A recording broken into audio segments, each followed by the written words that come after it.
Koffie.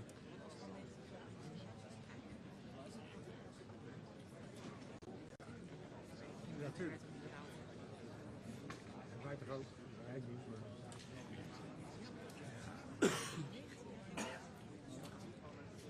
Zeker. Ja.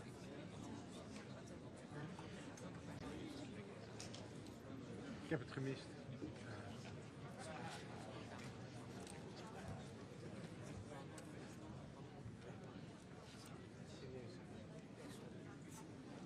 Maar ik kan het echt. Ik weet dat er ook een grond wordt bepaald. Tuurlijk, dat doet iedereen. Ik zou dat goed willen.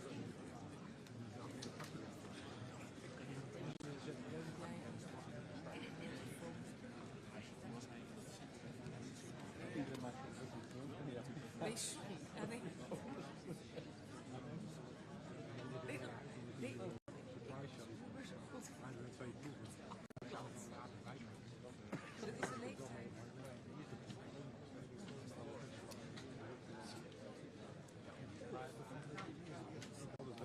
Audio en lange mensen.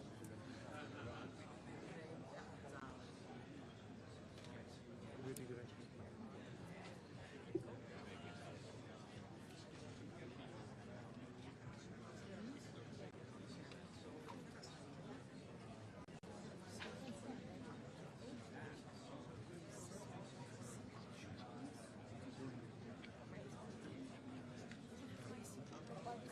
Ja, ja.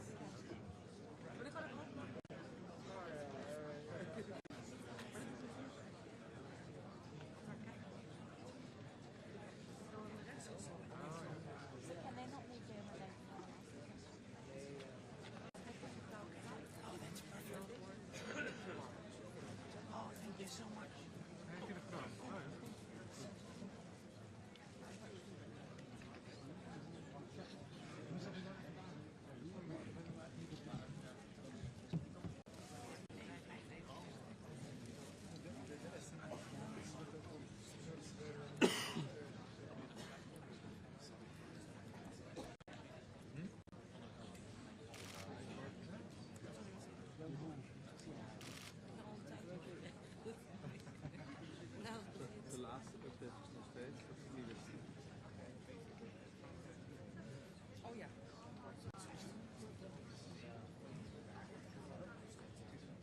Ja, dat is een vol mensen.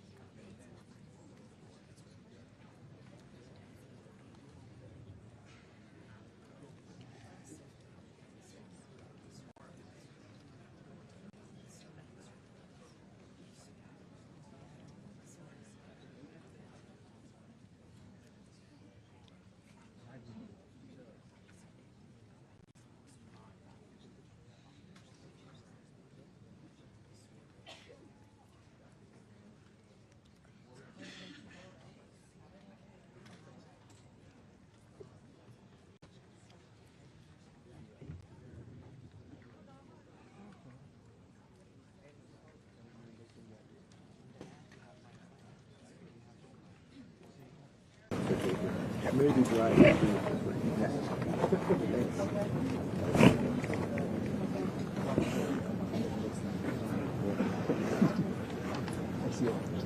I'll keep more in my pocket.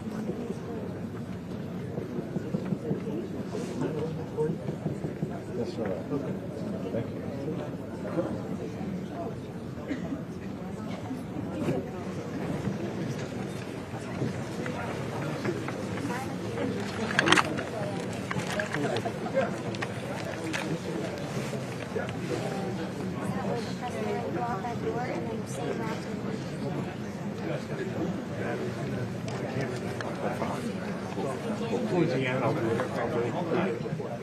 Ja.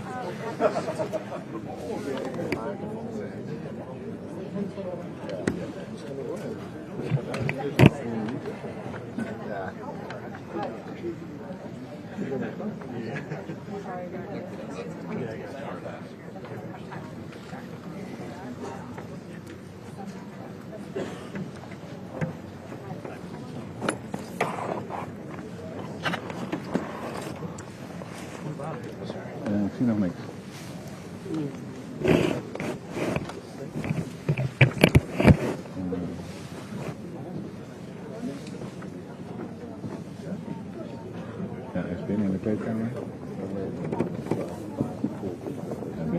kunnen. Dus ik denk binnen een minuut. Excuse me, guys. All right, here we go. All right, good.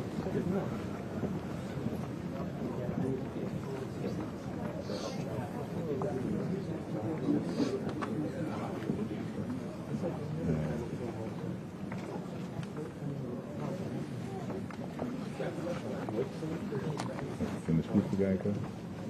Doet ze dat goed?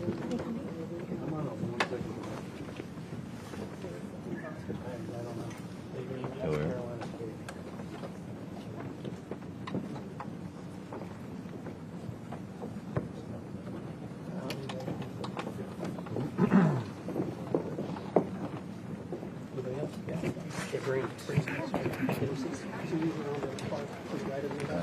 Dit is allemaal de...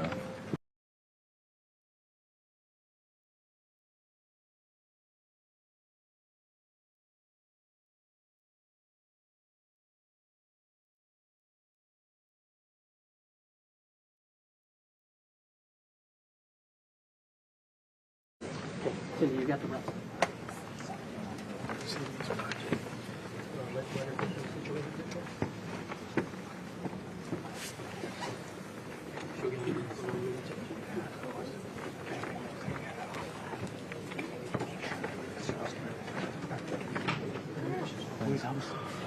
Ik denk precies wat sterk.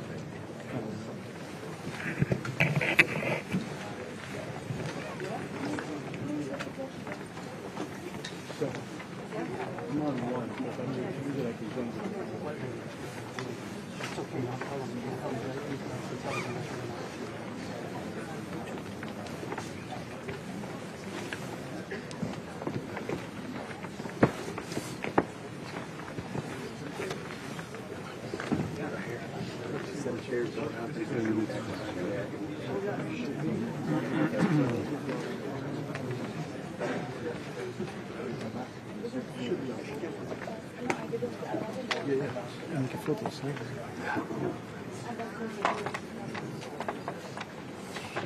Sneak peek. Ik denk dat niet als je in de spiegel staat te kijken.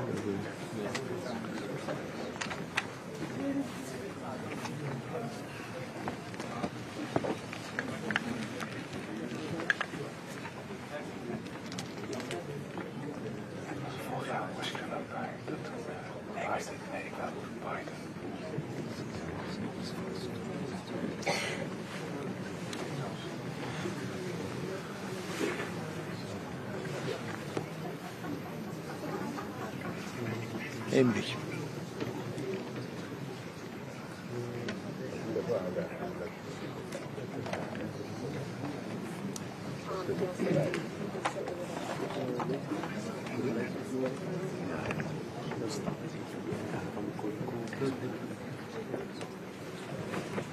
Hij komt eraan, hij wandelt nu uit zijn kleedkamer. Dan loopt nu het podium op. En... Copy that.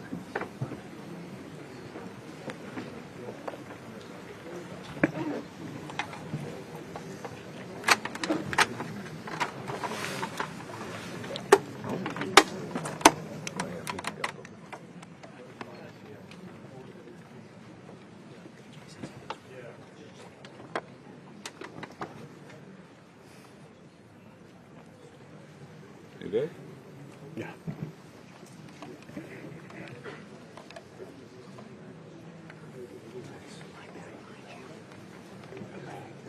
Yeah. Oh, okay. It's good. I just moved it. No, you're good. I just didn't want to lose it. Okay.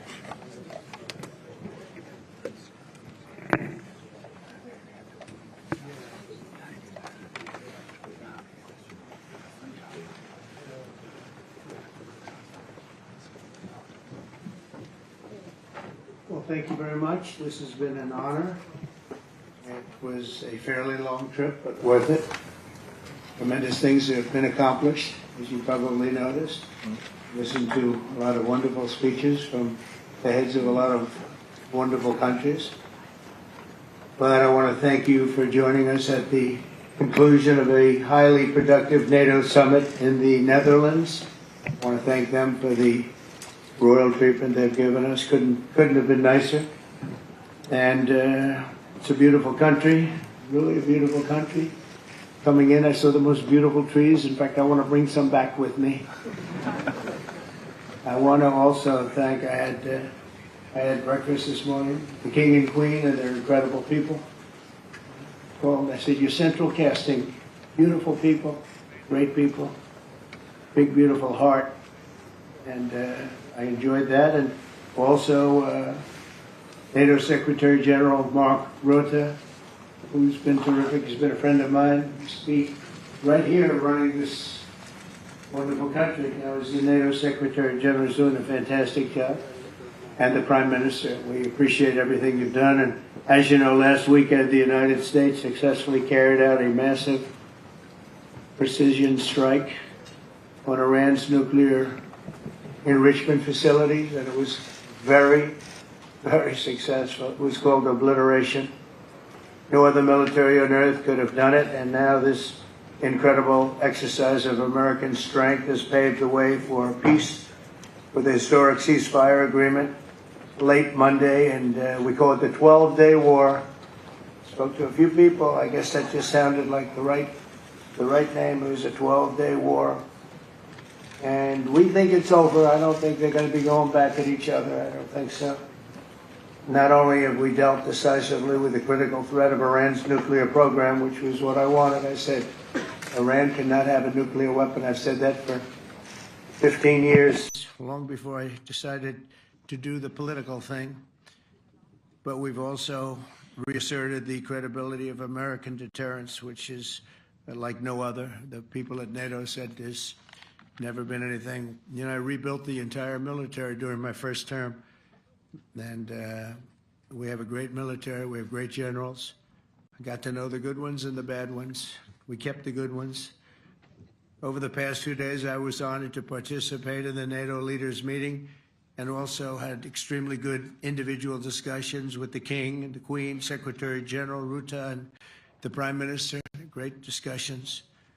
Very knowledgeable people. Major focus of our conversations at the summit was the need for other NATO members to take up the burden of the defense of Europe, and that included the financial burden. As you know, it was 2%, and we got it up to 5%. And they said, a couple of them came up to me, one in particular said, sir, we've been trying to get it up to 3% for 20 years, and we haven't been able, and you got it up to 5%. So they're going to be, most of them, I guess almost all of them, are going to be contributing now 5%, a number that people are surprised at, but you need it today. The United States accounts for 2/3 of all NATO defense spending. And since I began pushing for additional commitments in 2017, believe it or not, our allies have increased spending by $700 billion. I said to people, you don't have any money, and a lot of them weren't paying. And so I started the process, and I picked it up as soon as I got back, which is 6 months ago. And following my election last November, almost all have accelerated plans to reach the 2%, 3%, 4%, and then ultimately, very quickly, 5%. And all of this is going to be done very quickly, almost immediately. You probably know this as well as I do. I'm sure they've been talking about it. It's really been a big focus. In a very historic milestone this week, the NATO allies committed to dramatically increase their defense spending to that 5% of GDP, something that no one really thought possible. And they said, you did it, sir, you did it. Well, I don't know if I did it, but I think I did. This will be known as the Hague Defense Commitment, which is pretty good, pretty appropriate. When the allies reach this number, it will add more than $1 trillion a year. Think of that, $1 trillion per year to our common defense. And this is a monument really to victory, but it's a monumental win for the United States, because we were carrying much more than our fair share. It was quite unfair, actually. But this is a big win for Europe and for actually Western civilization. For years, past administrations failed to get most allies to contribute even the 2%. I remember when I came here, we had 4 countries that were up to 2%. And I remember Poland was there. A couple of them were there. but most of them were. We had 28 at the time, as you know. It's increased a little bit, and they've agreed now to more than double their budgets in all cases. And Europe stepping up to take more responsibility for its security will help prevent future disasters like the horrible situation with Russia and Ukraine, and hopefully we're going to get that solved. Last week they lost 7,000 soldiers, mostly soldiers, but they're also getting hit in Kiev. They're getting hit in some of the towns also. And that means life. Life is disappearing also in the cities and towns. Should have never happened, would have never happened if I was president. I said it 1,000 times, and it never did happen. It's never even thought about.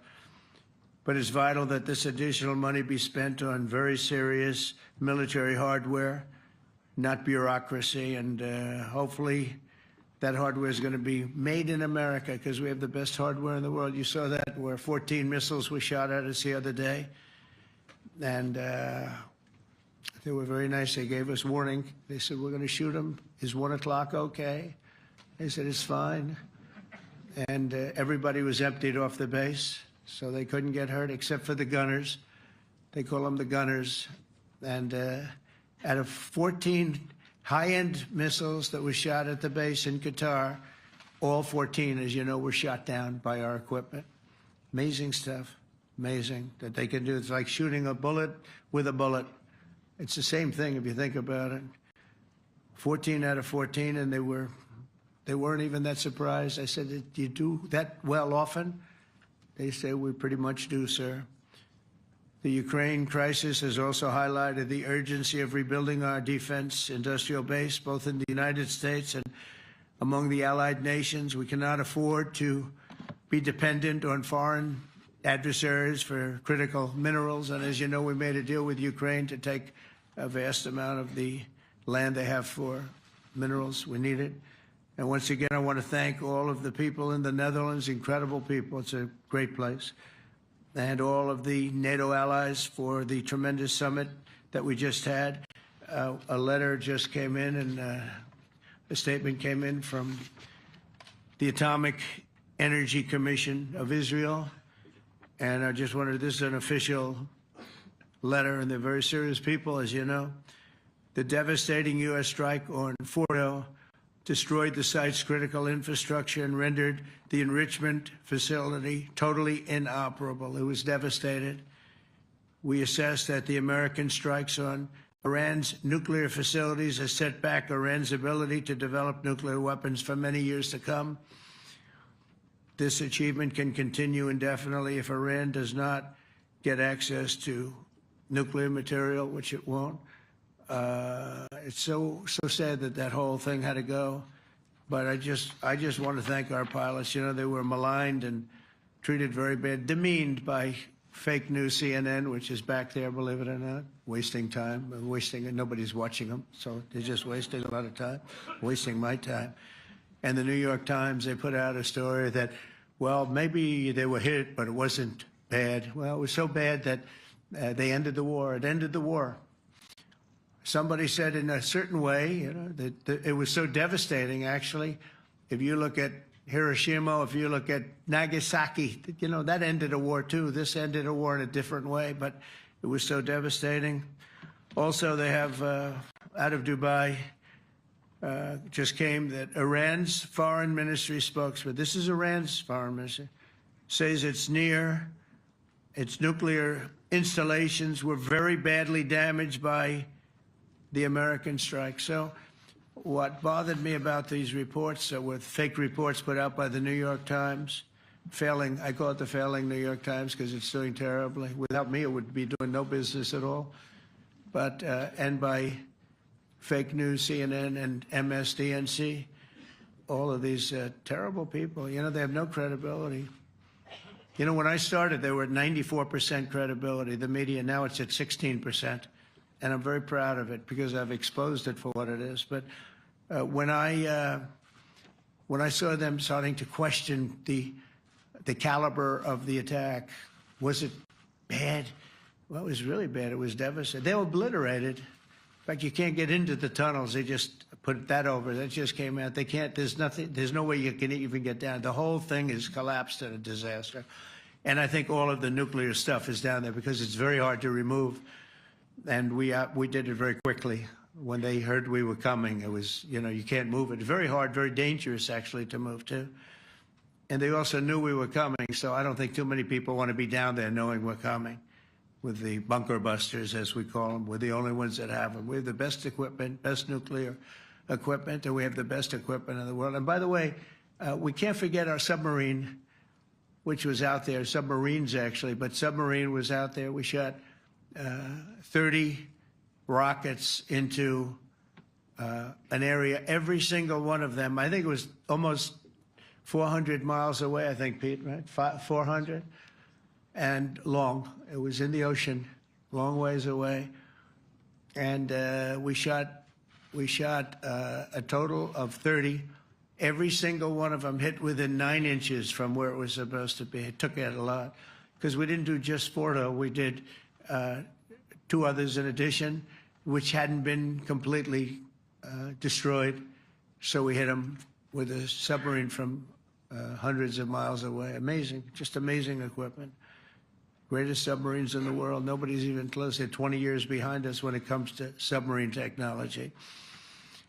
So that's one, and the other was from the Atomic Energy Commission. And they have about 3 or 4 of them now coming in from atomic energy commissions from various places. But the one that we have that just came out, we released it a little while ago, was from the Israeli Atomic Energy Commission. But numerous of them are getting to see the site, and the site has been demolished.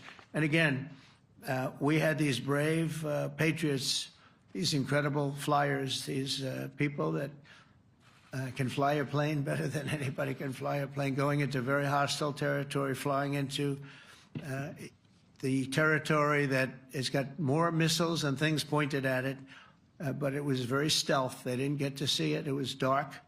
That's the amazing thing about the shots. They hit the shots perfectly, and yet it was dead dark. There was no moon. There was no light. It was virtually moonless.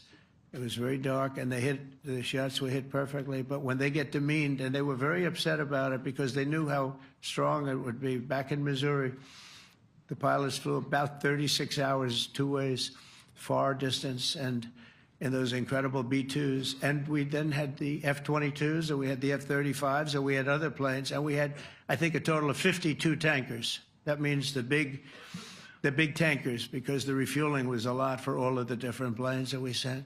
Incredible operation, and I have to say, General Raisin Cain was incredible. That's why he beat ISIS, and we beat ISIS in a matter of weeks.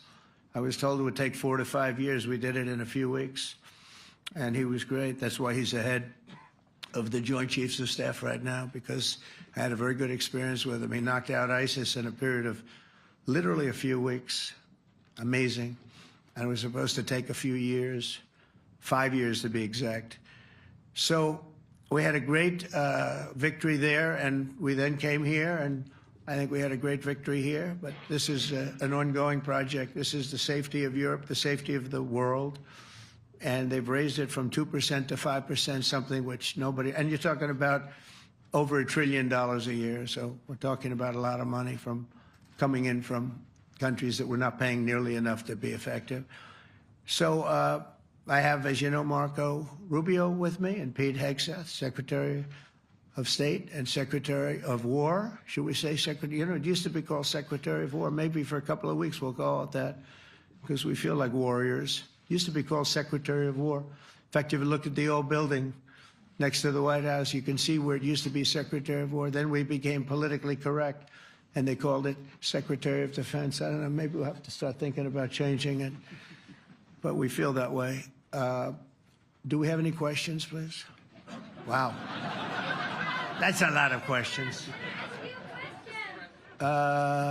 Who's a nice person? Oh, you're not a nice person, but I'll let you ask one. Go ahead. What's he going to ask?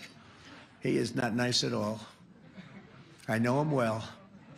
Thank you, Mr. President. Yeah. Thank you for taking the time before flying home.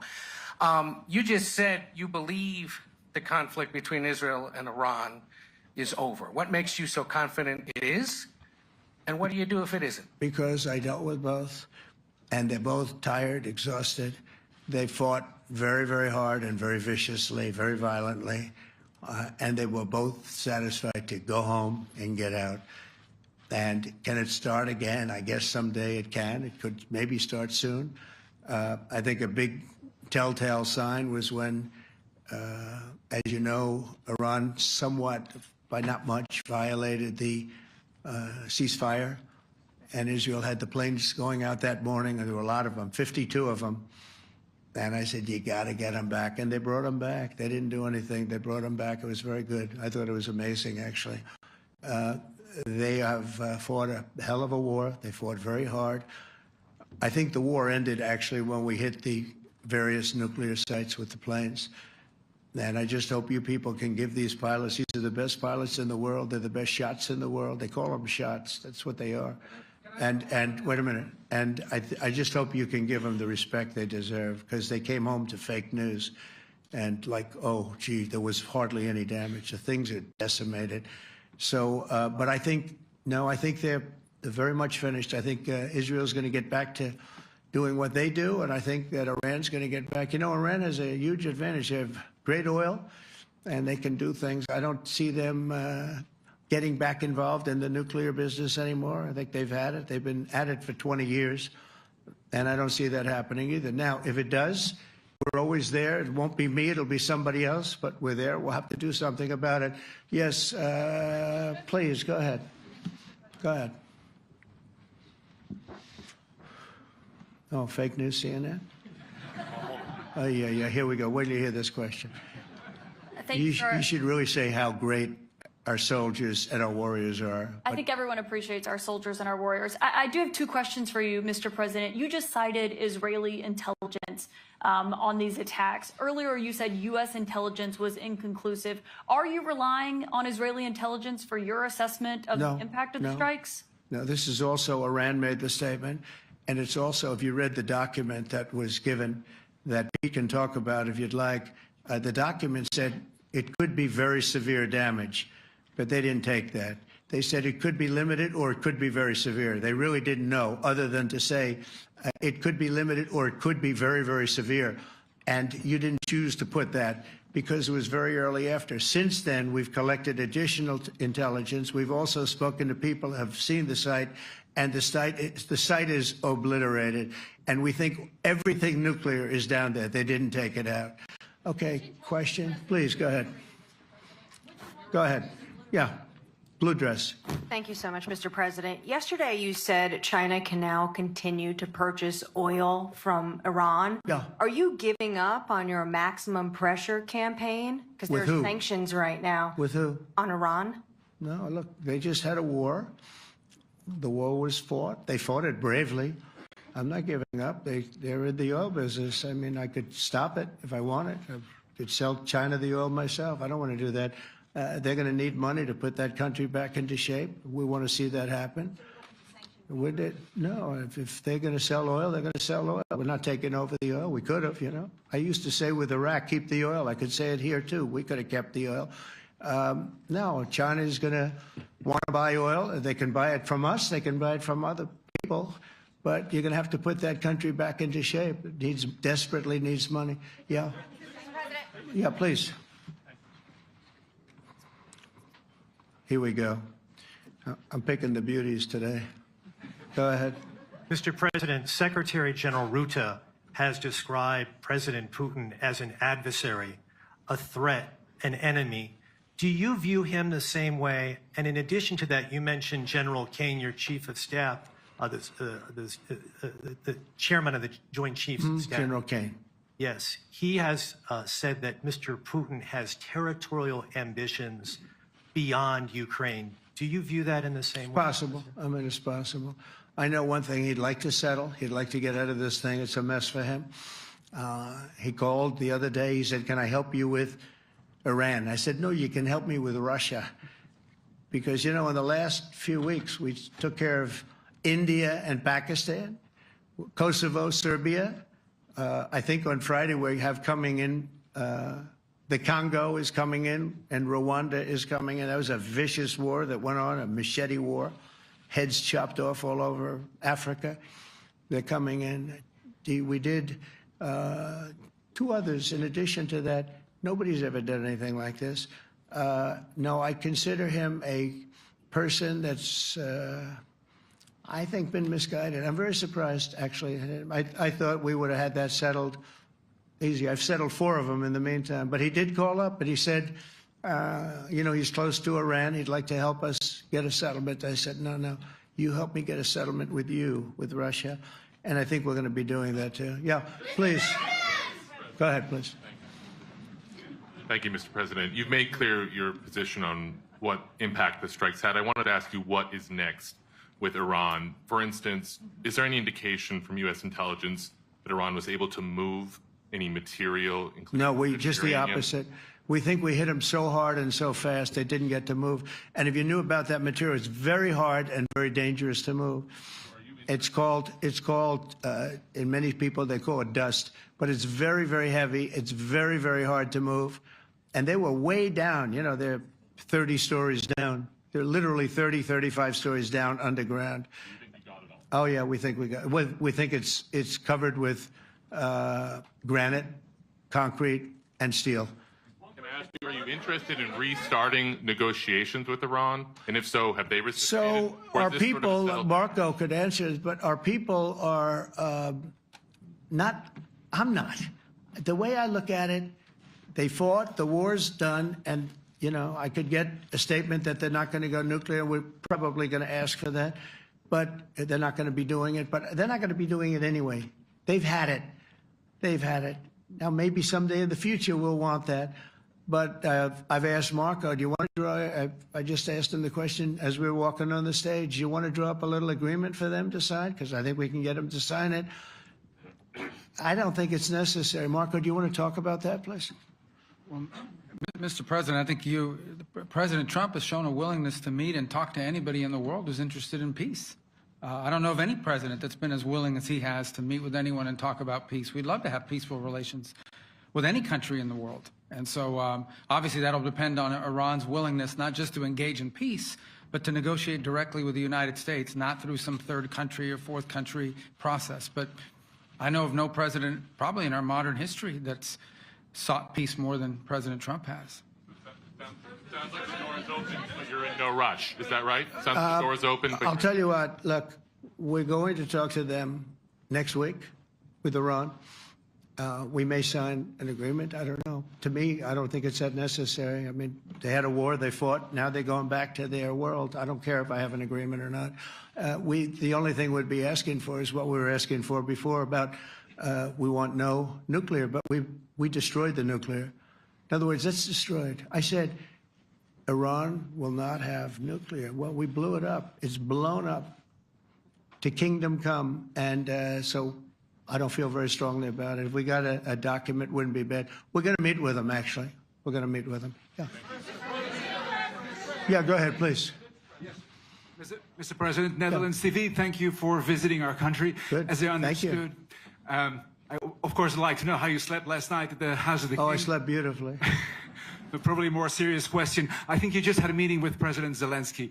Did you discuss any ceasefire in this Russo-Ukrainian? No, I wanted to know how he's doing. He was very nice, actually. You know, we had little rough times sometimes. He was couldn't have been nicer. I think he'd like to see an end to this. I do. I think what I took from the meeting couldn't have been nicer, actually. But I took from the meeting that he'd like to see it end. I think it's a great time to end it. I'm going to speak to Vladimir Putin and see if we can get it ended. But look, these are brave people. They're fighting these wars all over the place. You know, last week they had, I guess, I told you, close to 7,000 young soldiers, Russian and Ukrainian soldiers were killed, 7,000 in 1 week. It's crazy. It's crazy. So I'll be speaking to Putin. No, I had a good meeting with Zelensky. And I had a lot of good meetings. We had a lot of good meetings with a lot of people, a lot of great leaders. But he's fighting a brave battle. It's a tough battle. Yeah. Go ahead, white dress. Thank you. Ida Hallikainen from Finland, Ilta-Sanomat. Good. You have played golf with President Alexander Stubb. How do you see Finland as a NATO ally and partner, and how would you describe your relationship with our president? Well, he's a very good golfer, okay? In fact, he was on his college golf team. He went to a good college in the South, as you know, a very good college, and he was a good golfer. We had a good time. I think my relationship's great. I want to buy icebreakers. You know, you're very good at icebreakers. And I actually made him an offer. I didn't go to Congress. They'll try and impeach me for this. But there's an old, it's not old, it's fairly new, but it's used icebreaker. And I offered him about 1/3 of what he asked for. But we're negotiating. We need icebreakers in the U.S. And if we can get some inexpensively, I'd like to do that. Actually, they'll fix it up, make it good. Also, we may buy some icebreakers. You know, you're the king of icebreakers, that particular country. They make them good. They make them really good, and they know what they're doing. And so we're negotiating with them for about 15 different icebreakers. But one of them is available now. It's old, and it's, you know, old. It's like 5, 6 years old. And we're trying to buy it. I'm trying to make a good deal. That's all I do my whole life. My whole life, that's all I do is make deals. Yeah, please. Go ahead. Sir, go ahead. Yeah, a question for NewsHour, Dutch TV. First of all, on Article 5, on your way here, you spoke about the commitment of the U.S. to Article 5, saying, I'll give you my definition once we're here. Yeah. What is your definition, and may the U.S. commitment to Article 5 change in case some of the NATO members do not reach the threshold that was discussed today? My second question is following up on a colleague on Iran. What intel reports do say that everything over there was obliterated? Yeah, well, there are numerous of those reports, and they're coming out fast and furious. But the most respected ones we've already seen. And I will say that on a very confidential basis, they're looking at the reports, like numerous reports, and including people going to the site and checking the site. And they're going to be having, I guess you're going to be having over the next couple of days a full, you're going to encapsulate it. But no, the site was obliterated, just like I said it was, and just like the pilots should be given credit for.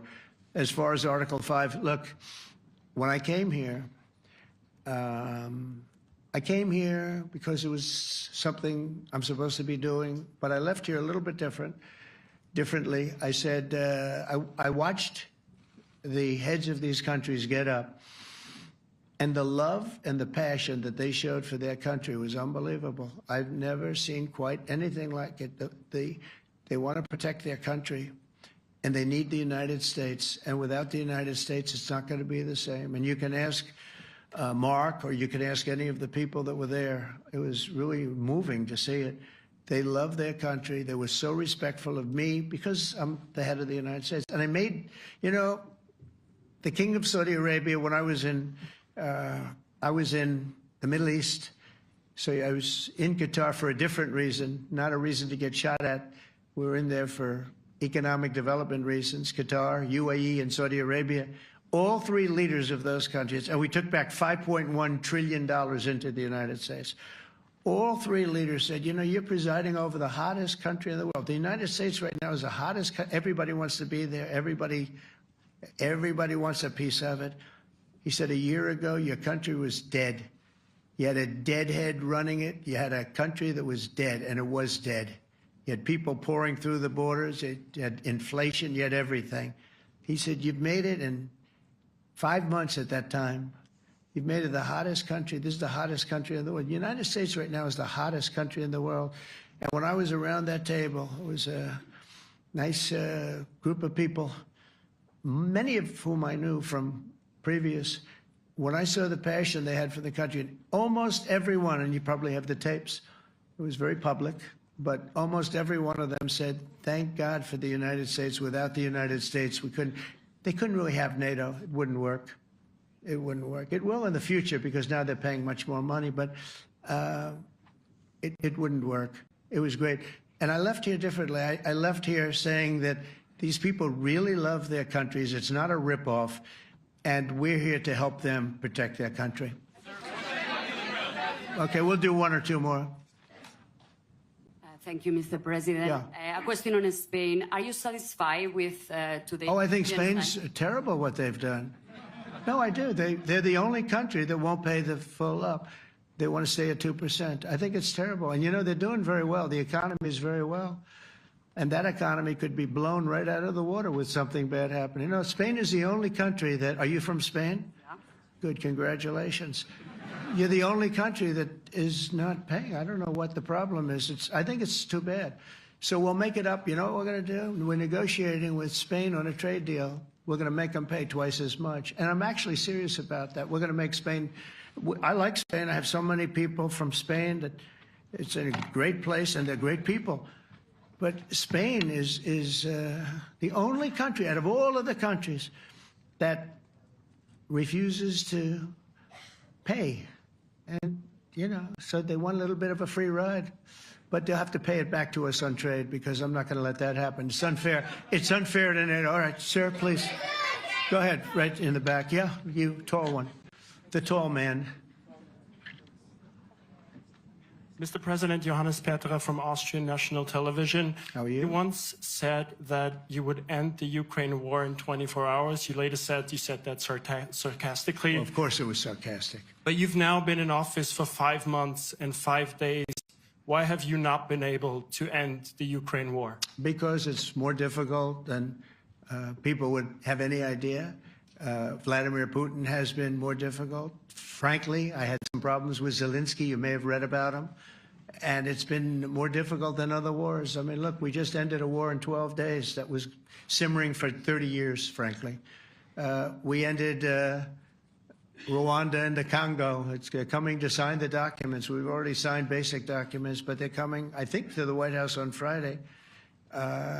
We ended Serbia was going to go at it. But maybe the most important of all, India and Pakistan. And that wasn't whether or not they may someday have nukes like we're talking about in the Middle East, like we're talking about with Israel and Iran. This is they have nuclear weapons. I ended that with a series of phone calls on trade. I said, look, if you're going to go fighting each other, it was getting very bad. You know how bad that last attack was. It was really bad. If you're going to go fighting each other, we're not doing any trade deal. No, no, no, you have to do a trade deal. I said, we're not doing any trade deal. And in fact, I had the general, who was very impressive. The general from Pakistan was in my office last week.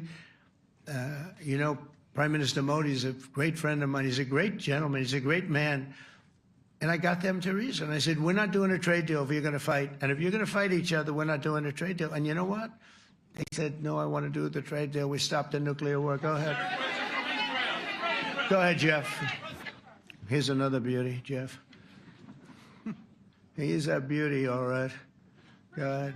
Mr. President, to follow up on Ukraine, will the United States contribute any more money to Ukraine's defense this year to the $5 billion that allies are giving? And one question, you had another meeting with the Dutch opposition leader, Mr. Wilders. Can you tell us about that meeting? And are you upset about his anti-Muslim stance? I'm not upset about it. It's just his view. He's unhappy with the way things are going in this country and various countries. He was an opposition leader. And I was asked to meet with the opposition leader by the people that are running. I think they have some deal where if you have a meeting, you're supposed to meet with an opposition leader. I said, that's strange. We don't do that. But I met with I didn't know him.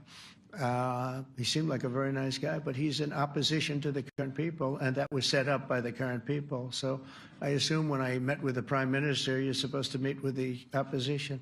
We'll have to try that sometime in our country. Let's not do it. But I thought he was very good. As far as money going, we'll see what happens. There's a lot of spirit. Look, Vladimir Putin really has to end that war. People are dying at levels that people haven't seen before for a long time. Go ahead. Go ahead. White shirt. Oh, she's all excited. Okay. So, BBC News Ukrainian. Where are you from? I'm from Ukraine. Oh, so my question to you is whether or not the U.S. is ready to sell anti-air missile systems Patriot to Ukraine. We know that Russia has been pounding Ukraine really heavily right now. Are you living yourself now in Ukraine? My husband is there. Wow. And I can see you very, it's amazing. And me with the kids, I'm in Warsaw actually, because he wanted me to be. Is your husband a soldier? No? He's there now? Yeah. Wow. That's rough stuff, right? That's tough. And you're living here? In Warsaw. And you're a reporter? I am. Good. So let me just tell you, they do want to have the missiles, okay, as they call them, the Patriots. And we're going to see if we can make some available. They're very hard to get. We need them too. We were supplying them to Israel, and they're very effective, 100% effective. Hard to believe how effective. And they do want that more than any other thing, as you probably know. That's a very good question, and I wish you a lot of luck. I mean, I can see it's very upsetting to you. So say hello to your husband, okay? Thank you. Go ahead. Thank you. Thank you, Mr. President. You were criticizing... Where are you from? Bloomberg News. Oh, Bloomberg. That's wonderful. You were criticizing the Federal Reserve Chair before coming to this summit. Yeah, I think he's terrible. I was wondering if you've begun interviewing different candidates for the Fed pick. Yeah, I know within 3 or 4 people who are going to pick. I mean, he goes up pretty soon, fortunately, because I think he's terrible. We have no inflation. We have a tremendous economy. Hundreds of billions of dollars of tariff money is pouring in. Factories are being built because they don't want to pay the tariffs, so they're building them all over the country. I think we're close to $15 trillion. I told you $5.1 trillion from the Middle East alone, but of investment money coming in. There's never been anything like that in the history of our country. But we have no inflation. And we have borrowing because Biden, stupidly, they did short-term debt. So we have borrowing coming up. And, we'll go 10 years, maybe longer, maybe shorter, but we'll go a long period of time when we do the debt. And because of him, because of this guy, we will have to pay for years. We'll be paying for him. And I said to him, listen, there's no inflation. He says, but maybe there'll be some. That's true. I said, if there is some, what you do is raise the rate. I'm okay with that. You raise the rate in 2 years from now or a year from now. But because the rate's high, we have to pay more for debt. It's pretty equal. In other words, if it's 4%, it's 4%. If you drop it a point, you'll pay 3%. So it's fairly equal, not necessarily, but fairly equal. So we're going to end up paying maybe 2 points or 3 points more. 3 points would be about $900 billion a year because of this very average mentally person. He's an average mentally person. I'd say low in terms of what he does, low. Low IQ for what he does, okay? Wait, so instead of paying $900 billion, we don't want to pay 900 just because he doesn't want to lower the rate. I said, if there's inflation in 2 years or 3 years or 1 year from now, you raise the rate and you take care of the inflation, among other things. But he's probably a very political guy, I guess. I don't know. I think he's a very stupid person, actually. All right, one more. Let's go. How about you? Go ahead. She looks so happy and everything. Thank you. So I I'm picked from her. Spain, too. I'm Ana Buch from La Vanguardia. I wanted to know if... You're where from? Spain, too. I wanted to know if you want to... That's the Spain corner right there. Shouldn't have said that. That's okay. I do like Spain, by the way. I think it's unfair that they're not paying, but go ahead. Are you going to negotiate directly with Spain about... I'm going to negotiate directly with Spain. I'm going to do it myself. They're going to pay. They'll pay more money this way. You should tell them to go back and pay. You're a reporter? You tell them to go back. They ought to join all of those countries that are paying 5%. Spain's going to be just about the only one that's not. They were the most hostile toward doing it. It just doesn't make sense to me. Okay. All right, Kelly, go ahead. Here we go. Here's another one. Hello, sir. Thank you very We got them all today. Okay. So, Mr. President, you talked about expecting some on-the-ground assessments at Fordo and other sites. Now Is that Israeli and U.S.? It's been obliterated, Kelly. It's What is your message obliterated. then, sir, to the intelligence community when they present reports? You're not disputing the DIA report. You're just... They presented a exists. report that wasn't finished. We're talking about something that took place 3 days ago. I understand that. The report was done So 2 what days is ago. your- Wait a minute. Yes. They didn't see it. All they can do is take a guess. Now, if you take a look at the pictures, if you take a look how it's all blackened, you know the fire and brimstone is all underground because it's granite and it's all underground. You don't show it. But even there, with all of that being said, the whole area for 75 yards around the hole where it hit is black with fire. The group that's run by this gentleman, in fact, you may want to talk about it for a second because we're going to issue a report. And I think it's not even a very exciting report at this point. It's been obliterated, totally obliterated. And they did a report, but it was like, if you look at the dates, it's just a few days after it Understood, happened. sir. So they didn't see it. They said it may be very severe. Go Understood. ahead. Do you have a message for the intelligence community, though, in terms of unvarnished information getting to you, that it's not... I don't really have a message. I would say issue the report when you know what happened. I wouldn't say that it could be severe or maybe not. They use the word severe. It could be severe or maybe it's not. And briefly, So people like you picked up and said, oh, it's not severe. We're just No, looking for the the report was not a complete report. Yeah, the message was probably wait till you know the answer before you... and Go sir, ahead. did you not have a public component to your Zelensky meeting for a tactical reason with President Putin? Let him answer this. Hello, Mr. Secretary. Yeah. There's a reason the president calls out fake news for what it is. These pilots, these refuelers, these fighters, these air defenders, the skill and the courage it took to go into enemy territory flying 36 hours on behalf of the American people and the world to take out a nuclear program is beyond what anyone in this audience can fathom. And then the instinct of CNN, the instinct of the New York Times is to try to find a way to spin it for their own political reasons to try to hurt President Trump or our country. They don't care what the troops think. They don't care what the world thinks. They want to spin it to try to make him look bad based on a leak. Of course, we've all seen plenty of leakers. And what do leakers do? They have agendas. And what do? Do they share the whole information or just the part that they want to introduce? And when they introduce that preliminary report that's deemed to be a low assessment, you know what a low assessment means? Low confidence in the data in that report. And why is there low confidence? Because all of the evidence of what was just bombed by 12 30,000-pound bombs is buried under a mountain, devastated and obliterated.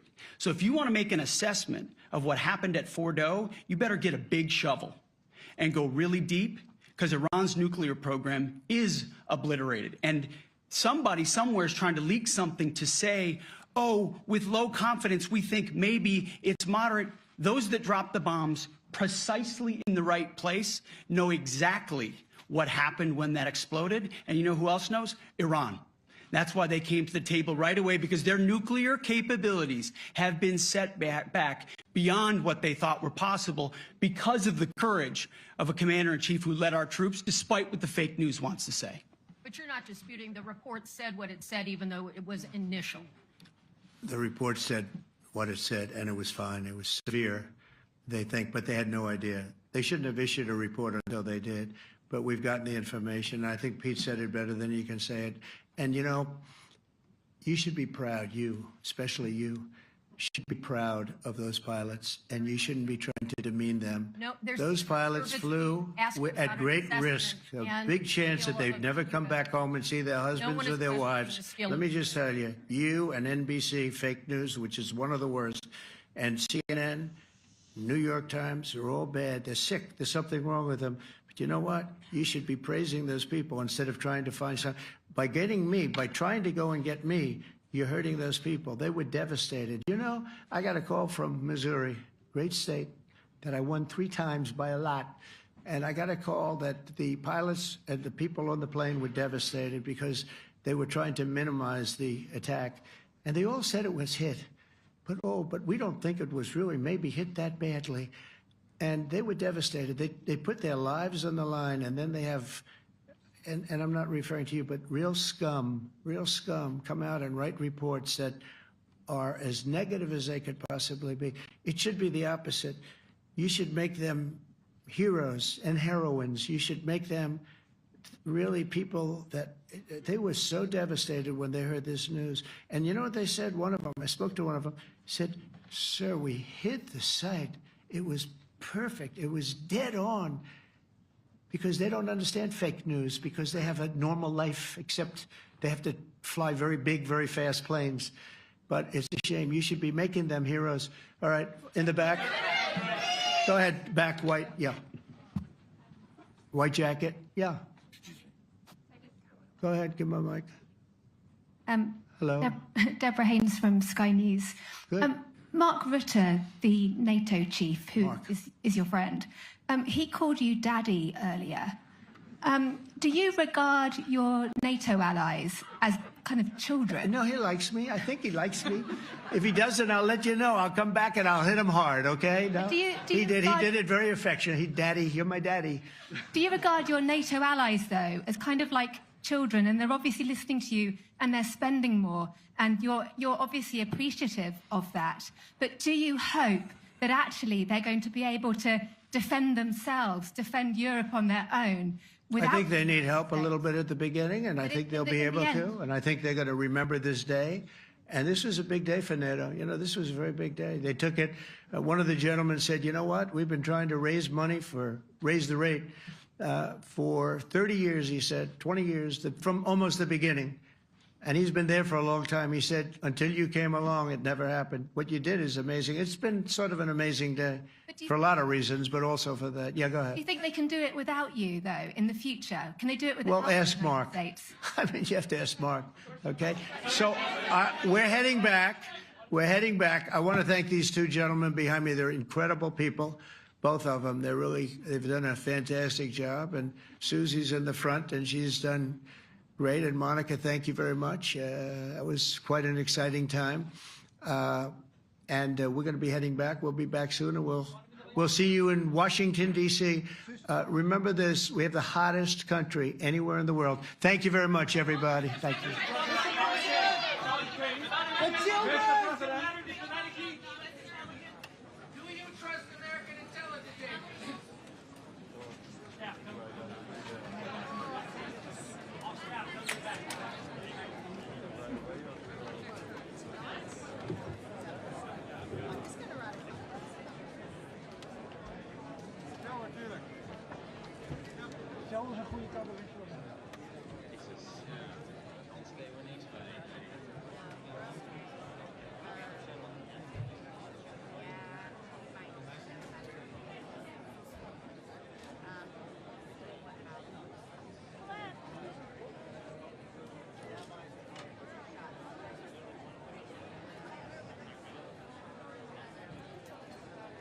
Krijgen we er nog een?